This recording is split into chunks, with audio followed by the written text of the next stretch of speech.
Hello बच्चों, कैसे हैं आप सबका स्वागत है हमारे चैनल MNP विद्याशाला में।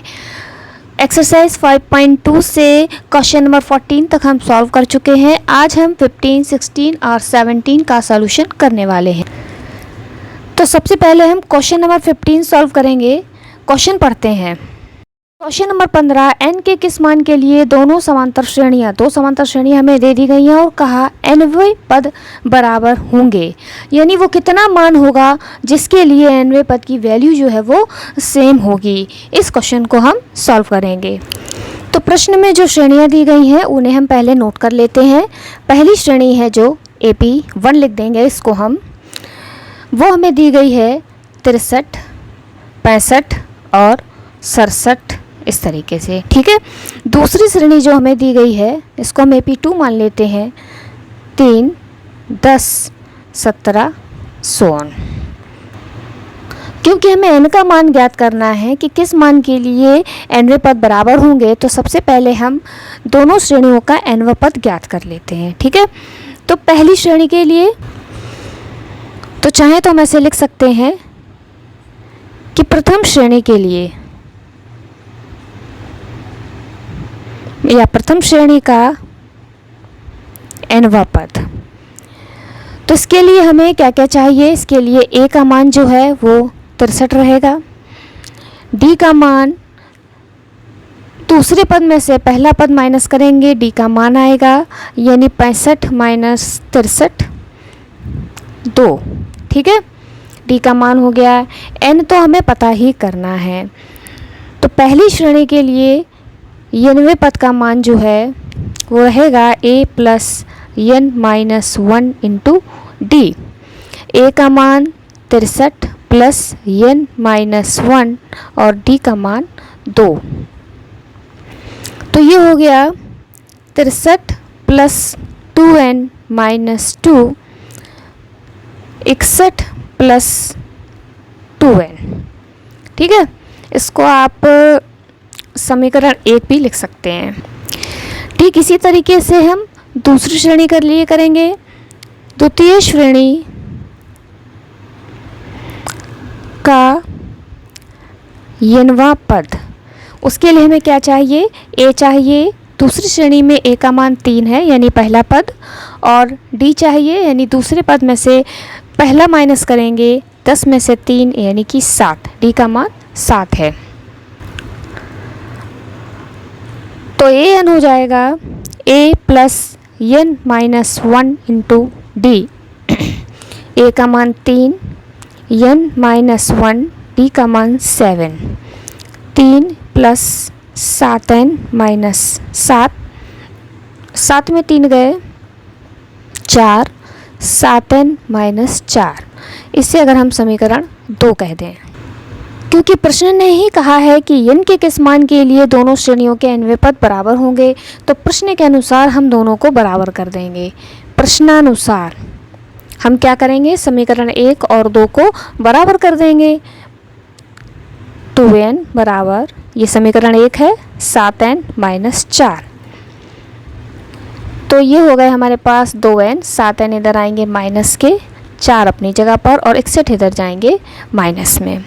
तो ये हो गए हमारे पास 5n और ये हो गए माइनस के 65, ये भी माइनस के, माइनस से माइनस कैंसिल हो गया।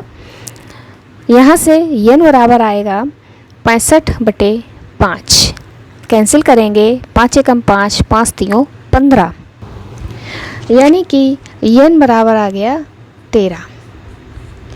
अर्थात जो हमसे प्रश्न में कहा गया था कि n का मान जो रहेगा 13, वहाँ पर जो है nवें पद बराबर होंगे। नेक्स्ट क्वेश्चन 16, वह AP ज्ञात कीजिए जिसका तीसरा पद 16 है और 7वां पद 5वें पद से 12 अधिक है। तो प्रश्न में हमें 2 कंडीशन दी गई है, इन्हीं कंडीशन के अकॉर्डिंग हम इसको सॉल्व करेंगे। हमसे पहली बात कही गई है कि एक AP है जिसका तीसरा पद 16 है, तो तीसरे पद के लिए सूत्र क्या बनेगा? A3 बराबर A प्लस 2D, ठीक है। 3 में 1 कम 2D, ये पहले भी बताया है कई बार। और इस तीसरे पद का मान दिया गया है प्रश्न में 16। a प्लस 2d बराबर 16। आगे तो सॉल्व होगा नहीं, तो इसको हम लिख देंगे समीकरण नंबर 1। अब प्रश्न ने दूसरी कंडीशन क्या कही है? प्रश्न ने कहा है कि 7वां पद 5वें पद से 12 अधिक है। तो 7वां पद यानी A7, 5वां पद यानी कि A5। ठीक है, फिर से पढ़ते हैं। 7वां पद 5वें पद से 12 अधिक है, ये 7वां पद है, ये 5वां पद है, ये 12 अधिक है, तो इनको भी 12 दे दो, तो दोनों पास बराबर बराबर हो जाएगा। ठीक है, ये तो इनके पास तो पहले से ही 12 एक्स्ट्रा थे, इन्होंने कहा 12 हमें भी कहीं से दे दो, तो दोनों बराबर हो गए। इनके लिए जब सूत्र बनेगा A7 के लिए बनेगा A प्लस 60, A5 के लिए बनेगा A प्लस 4D प्लस 12। ठीक है, यहाँ पर A से कैंसिल हो जाएगा और 60 माइनस 4D बराबर आएगा 12। 2D बराबर 12, D बराबर 12/2, 6।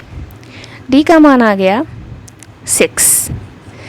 D का मान जब यहाँ 6 आ ही गया है, तो यह मान हम समीकरण 1 में रखेंगे। समीकरण 1 में रखने पर समीकरण 1 हमारे पास है A प्लस 2D बराबर 16। A का मान हमें ज्ञात करना है, D का मान हमने 6 निकाल लिया, बराबर 16। A बराबर 16, 6 दूनी 12, माइनस में आ गए, A बराबर 4। तो इस प्रकार से A का मान 4 आया और प्रश्न में कहा गया है कि आप हमें श्रेणी बनाकर दीजिए। तो पहला पद 4, D का मान जो है हमने 6 निकाला है, तो यानी 6 का अंतर रहेगा, तो 4 में 6 जोड़े, अगला पद 10, 10 में 6 जोड़े 16, और इसी तरीके से हमारी पूरी श्रेणी जितनी आप चाहें बना करके रख सकते हैं। तो बड़ी आसानी के साथ हमने 16वां प्रश्न भी सॉल्व कर लिया है। अब हम सॉल्व करेंगे क्वेश्चन नंबर 17। क्वेश्चन नंबर 17 में एक AP दी गई है और हमसे कहा गया है अंतिम पद से 20वां पद ज्ञात कीजिए। इस प्रश्न में जस्ट उल्टा कहा गया। अभी तक हम शुरू से कोई ना कोई पद ज्ञात करते थे, अब की बार हमसे कहा गया है अंतिम से 20वां पद ज्ञात कीजिए। तो इस बार जो हमारा प्रथम पद रहेगा वो हमारा अंतिम पद ही रहेगा, क्योंकि हमें अंतिम से ज्ञात करना है। ठीक है, और क्योंकि ये प्रश्न बिल्कुल डिफरेंट है, इसीलिए परीक्षा की दृष्टि से बहुत ही इम्पॉर्टेंट है, इसे ज़रूर आप लोग सॉल्व कीजिएगा। तो सॉल्व करना शुरू करते हैं। तो सबसे पहले हमें जो श्रेणी दी गई है उसे हम नोट करते हैं, और 253।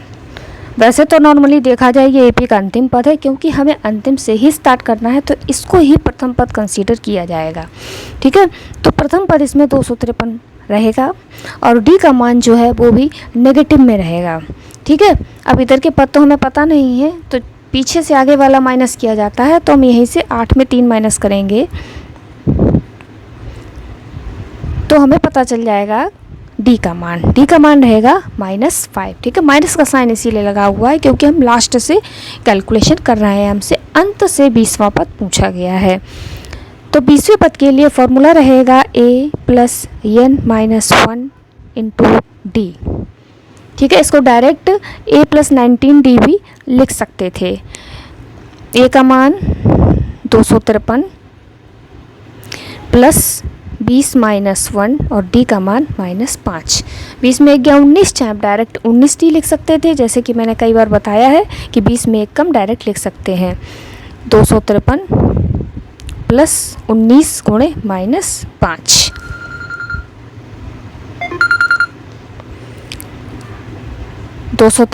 माइनस 19 पना 95।